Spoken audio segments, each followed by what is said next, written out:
એકવાર એક દીકરીને એના કાકાએ પૂછ્યું કે બેટા હમણાં તારા લગ્ન થયા તો જમાઈ શું કરે છે? ત્યારે દીકરીએ કીધું કે જમાઈ મારી રિસ્પેક્ટ રાખે છે, મારી કાળજી રાખે છે અને મને સાચા હૃદયથી પ્રેમ કરે છે.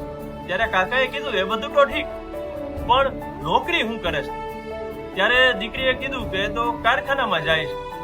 ત્યારે કાકા કે બેટા તું આટલી બધી ભણેલ ગણેલ, આટલી બધી હોશિયાર અને તે એવું ઠેકાણું ગોત્યું? ત્યારે દીકરીએ બહુ સરસ જવાબ આપ્યો કે કાકા, વરમાંથી ઘર બને, ક્યારેય ઘરમાંથી છે ને વર ન બને.